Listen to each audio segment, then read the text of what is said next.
Walang kwentang kwento. Si Pagong at si Matsing. Sina Pagong at Matsing ay matalik na magkaibigan. Oy, Pagong! Onggoy!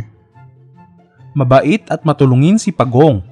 Subalit si Matsing ay tuso at palabiro. Isang araw, binigyan sila ni Aling Muning ng isang platong pansit. Halika, Onggoy!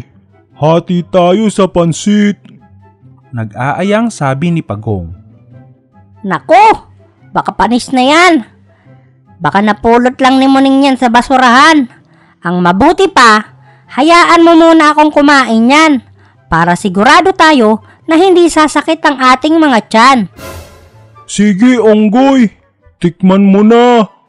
Pumayag si Pagong na si Matsing muna ang tumikim sa pagkain.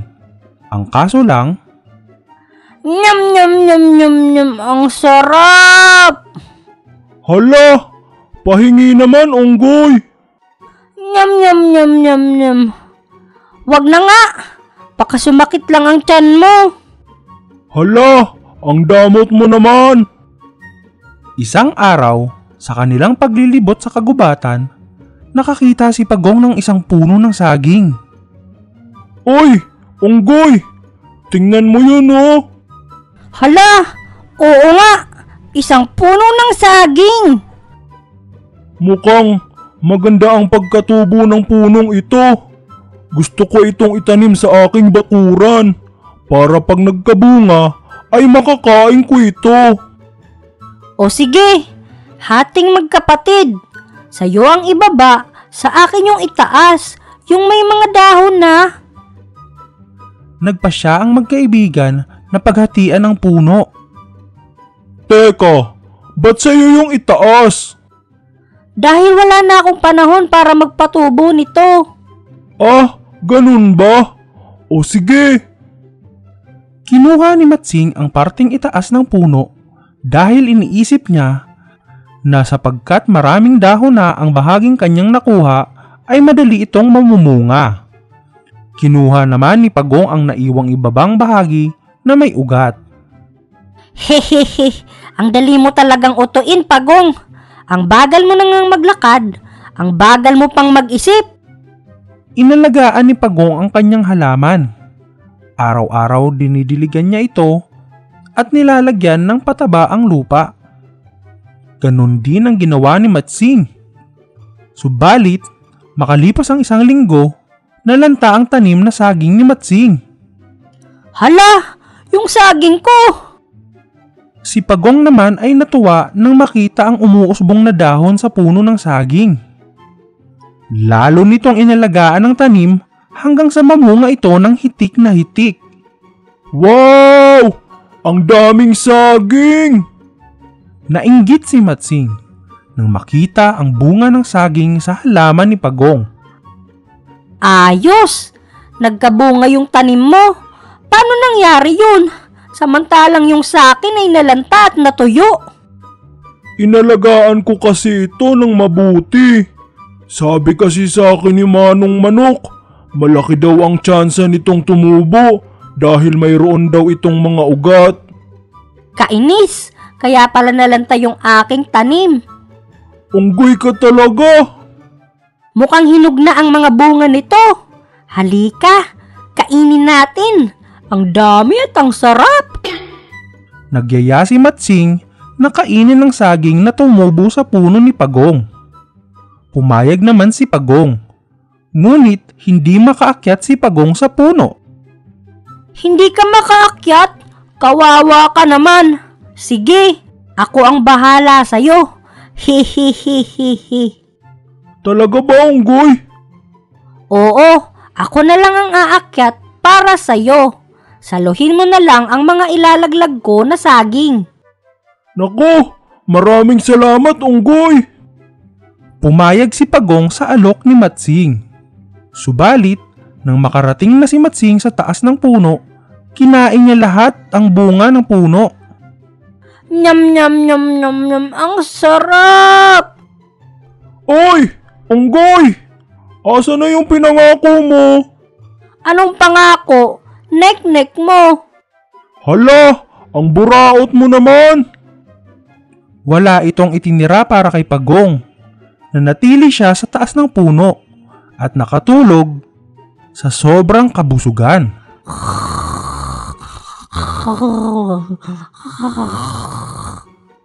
Galit na galit si Pagong kay Matsing sa ginawa nito sa kanya.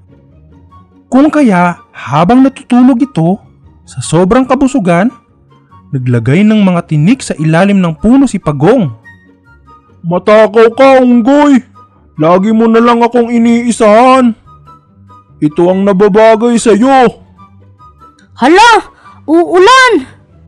Nang magising si Matsing, ay nakita niya ang mga tinik, kaya humingi ito ng tulong kay Pagong. Oy! Pagong! Tulungan mo ko! Ewan ko sa'yo! Ang damot mo! Ngunit tumangging tumulong si Pagong at iniwan lamang doon si Matsing. Makalipas ang sandali, nagsimulang bumuhos ang malakas na ulan. Walang nagawa si Matsing, kundi bumaba sa puno ng saging. Aray! Aray! Mama! Mama! Nasaktan ito sa mga tinik na nakatusok sa puno ng saging sa kanyang pagbaba. Kaya nangako siya sa sarili na gaganti siya kay Pagong.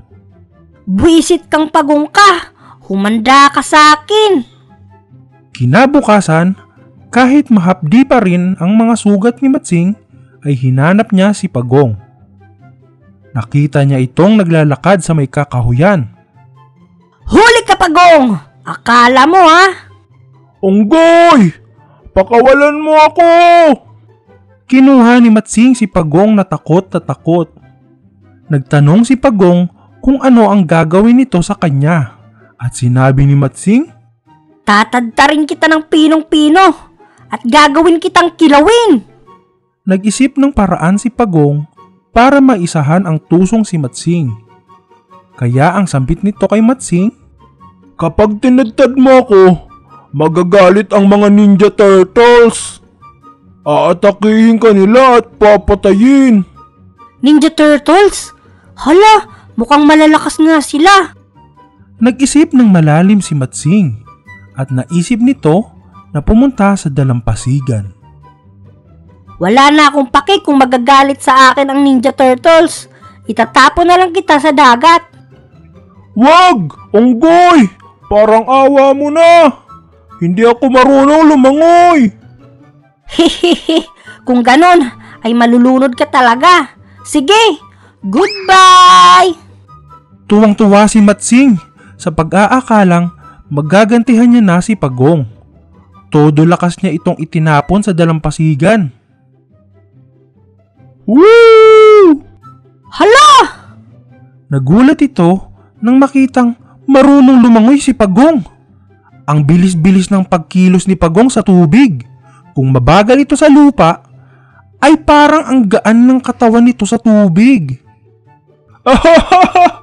Unggoy ka talaga! Hindi mo ba alam na marunong kaming lumangoy? Ahahaha! Unggoy ka talaga! Unggoy! Woo! Naisahan din kita! Malungkot na umuwi si Matsing. Naisip niya na napakasakit pala na maisahan ng isang kaibigan. Naramdaman niya kung paano masaktan kapag naluloko ng isang kaibigan. Ang sakit pala kapag niloko ng isang kaibigan. Nagsisisi ako sa ginawa ko kay Pagong. Aray! Anong ginawa mo sa pinsan ko? Ha? Ninja Turtles! Mula noon, nagbago na si Matsing. Hindi na sila muling nagkita ni Pagong. Aral: huwag gamitin ang dunong o talino upang makalamang sa kapwa. Ang iyong mga masamang gawi ay babalik din sa iyo, kaya't huwag kang gagawa ng mga bagay na ikapapahamak ng iba. Kahit gaano tayo kagaling, ay darating din ang panahong kakailanganin natin ang tulong ng iba. Tandaan, kapag tuso ang Matsing, kailangan itong sapukin.